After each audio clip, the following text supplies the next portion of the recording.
Hey everybody, Dave and Jamieleigh Womach here from BirdTricks, bringing you another BirdTricks Tuesday.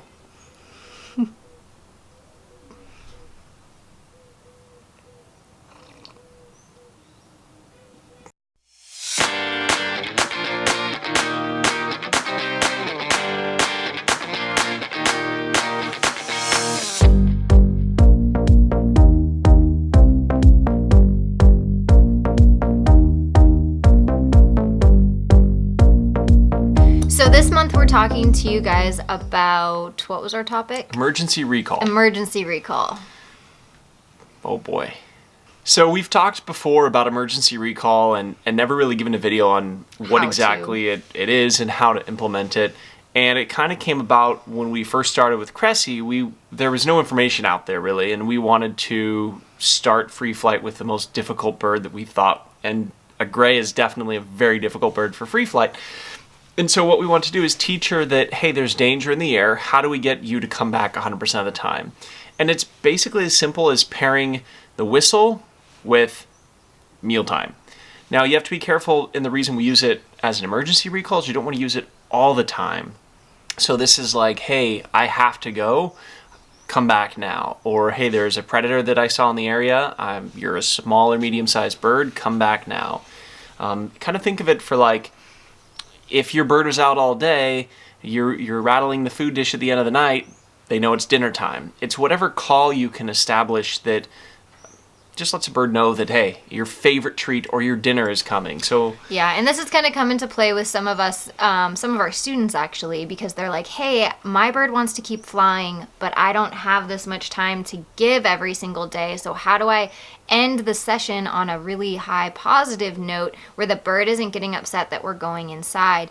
And so some people are able to use this emergency recall as a healthy way to end the session. Now, you don't want to get in the habit of making it a routine because then it loses its power. However, if in that instance, if you're like, oh, I got 30 minutes, I want to fly my bird, or I have 20 minutes, I want to fly my bird today, you're out flying, you can tell your bird wants to stay and you think it's going to end on a negative note, you can definitely use the emergency recall in that respect. But doing it on a consistent basis is a no-go. This needs to remain, I guess I kind of want to say like your higher power. Mm-hmm. I've been using the helicopter analogy before where it's like my buddy was teaching me how to fly his helicopter and you only give it 70% power. And the reason is when you get into an emergency, you need that extra 30% power to throttle your way up and out of a dangerous situation. And so it's kind of think of it as that same type of thing. So it's like your emergency reserve kind of. It is. It's your extra power, and hopefully you rarely use it. Like you would rarely use it in a helicopter, but when you need it, it's there. And so for us, since we don't really give fruit very frequently, it might be a half of a banana. For like, you get an emergency recall, you might get a banana, you might get your meal. Like if your bird hasn't had breakfast yet, which for most free flight birds, that's kind of how that's structured.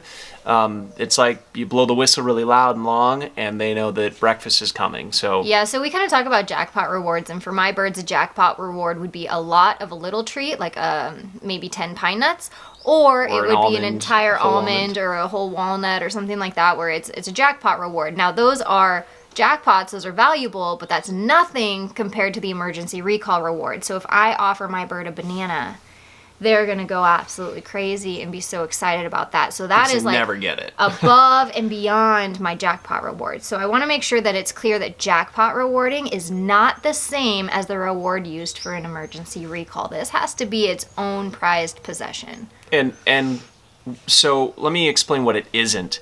A lot of people are out there blowing a whistle all the time and they're using it as a contact call. If that's you, you would need to establish a different sound for the emergency recall. It could be an air horn that you keep on your belt. I mean, it could be anything. So you get this, that's a heck of a call. that you got dinner coming.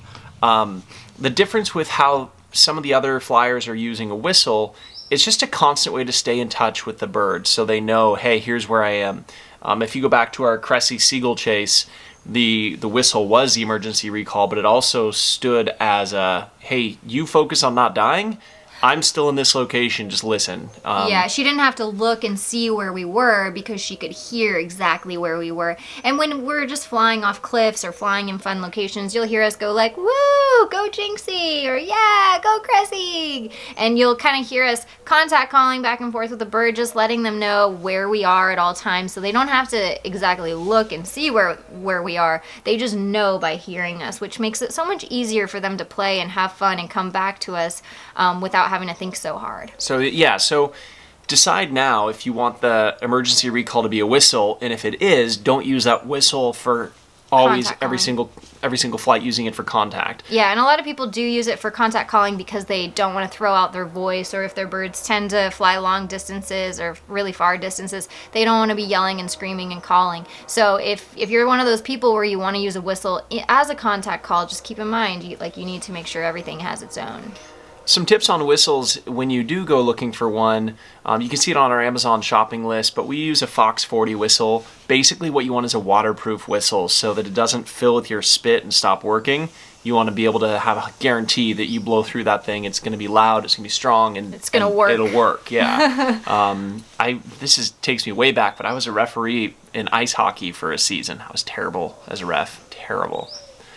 Much better player than I was a ref. But during that, it was like the whistle would fill with spit and it would freeze and you couldn't use it. And so that's why I was a terrible ref. That's partly. why you knew to use a Fox 40 though, because I remember asking you, like, what's the big deal? Why does it have to be a Fox 40? And he was so specific about it. When we got into free flight and we used to include it in every single course, and then we found that not everybody wants to use a whistle or wants to train with one. So especially if we've already used that whistle.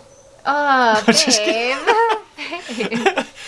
Okay, so now that we've talked about what the emergency recall is, we can explain how to train it.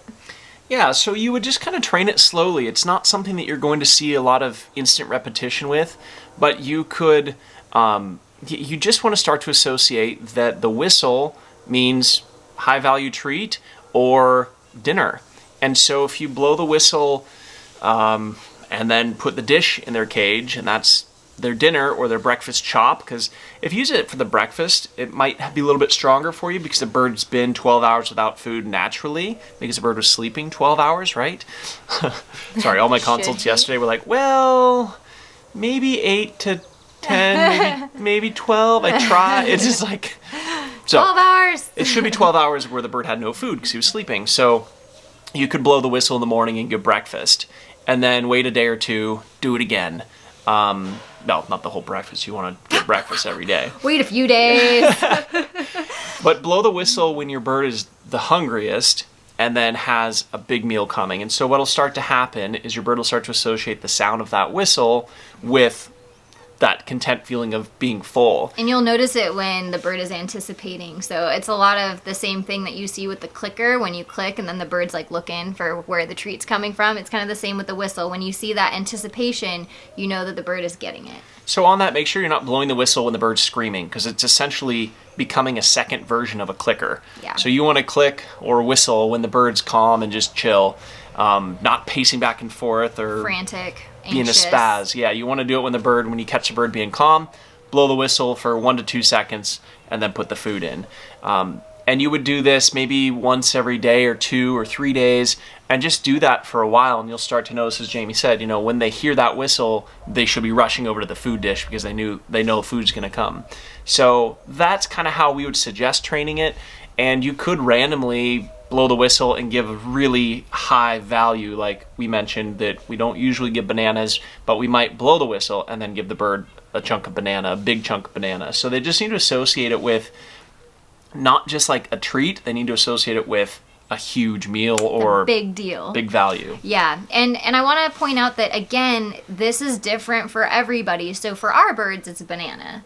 And this was proven on our last flight trip when TUSA flew into the trailer to go get a banana that we had left on top of a travel cage. And he had seen it there for like, I don't know. 3 days. A few days, and so he just knew, and he did a big flight and then just right into the trailer. There's pictures of us just cracking up because none of us saw that coming. No, we totally forgot what was even in there. We're like, why would he?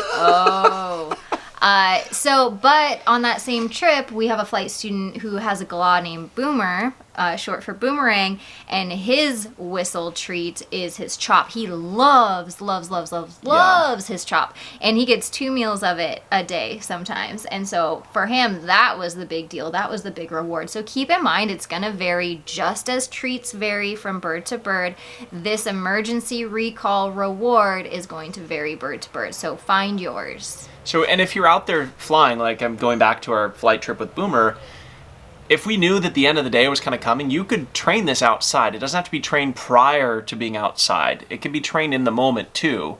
So in this situation, we were at a really amazing level 1 in a dried out lake bed just south of Vegas. And so what she could have done is blown the whistle 1 to 2 seconds and then put the food in the cage, and Boomer would have gone nuts. And so we can continue to evolve and build the training even after the bird's already an established outdoor flyer. Yep.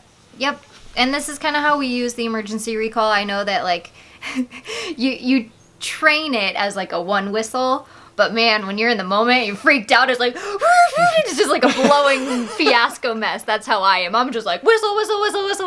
Like I'm in a panic mode whistle. It's however much air I can get out in a second. I'm like, wah! So keep in mind that when you're in a heightened state of emotion and you need to use that emergency recall, hopefully it's not in that kind of circumstance. But if it is and you feel like your bird's in immediate danger or you want it to come back, keep in mind that there's going to be some variables on how that whistle sounds when you're calm versus when you're not.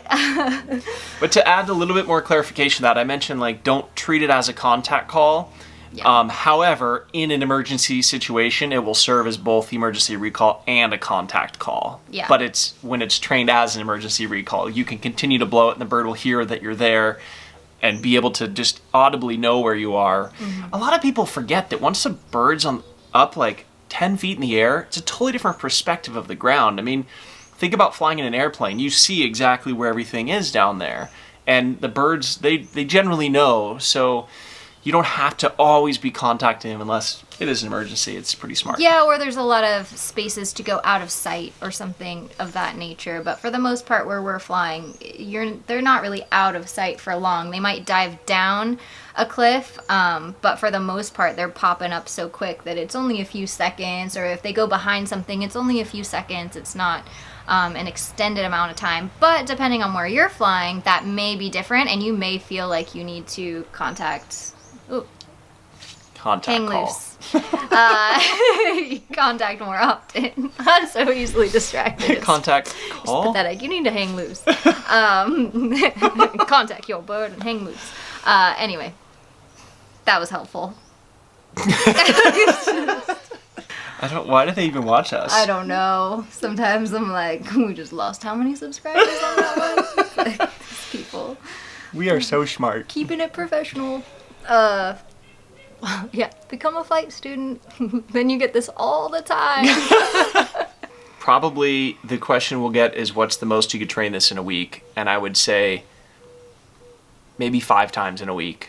You know, I don't think you want to overdo it. I think that paints a clearer picture. You know, one of our flight students started using this to end the session and get her bird to go back in the house calmly, because the end of the session was becoming really negative, where the bird was starting to fight and starting to want to fly off.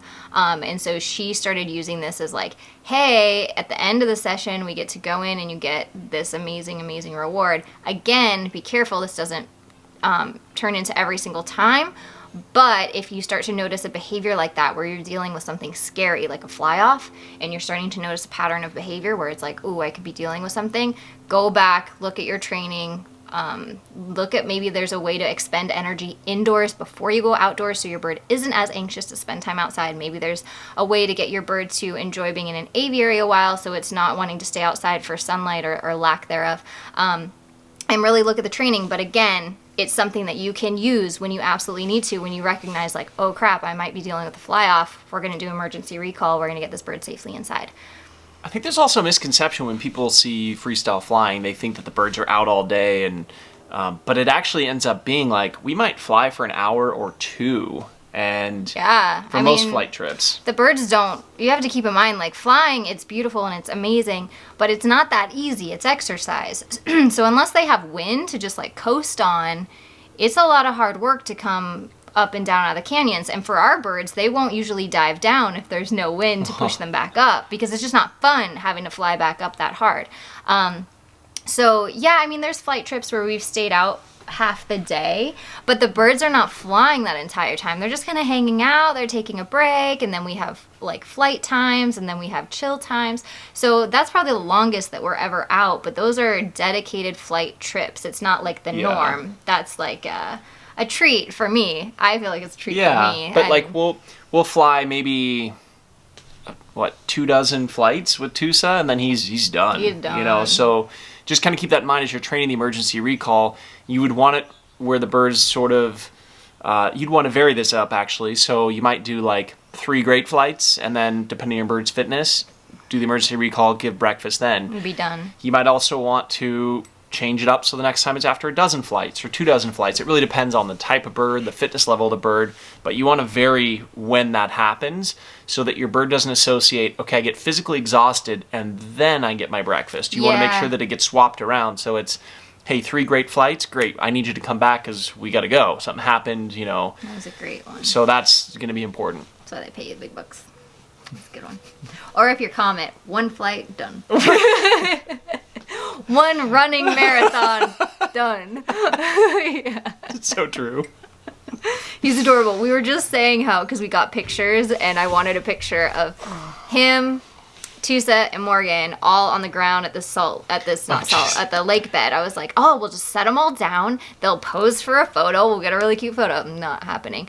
COMET, like, I was joking about it, but it's almost like he hikes up his skirt and like runs. He does. Because of how he does it. He like hikes up his wings and he runs, and so you just see all legs, and it's just really funny because the other birds, they don't look like that when they run. Like, he's a runner. He is.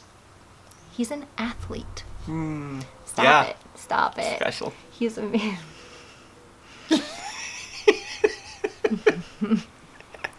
Flight students know what's going on here, but this is forever going to be a debate between me and Dave. I'm not getting into it. No, there is. There's plenty. There's plenty to debate. All right. We will catch you guys next month for a BirdTricks Tuesday. I hope you guys enjoyed this one and got a lot of value out of it. We're pretty much doing our flight course as BirdTricks Tuesdays here on Patreon, which is pretty cool. Wait, we are? It's too early.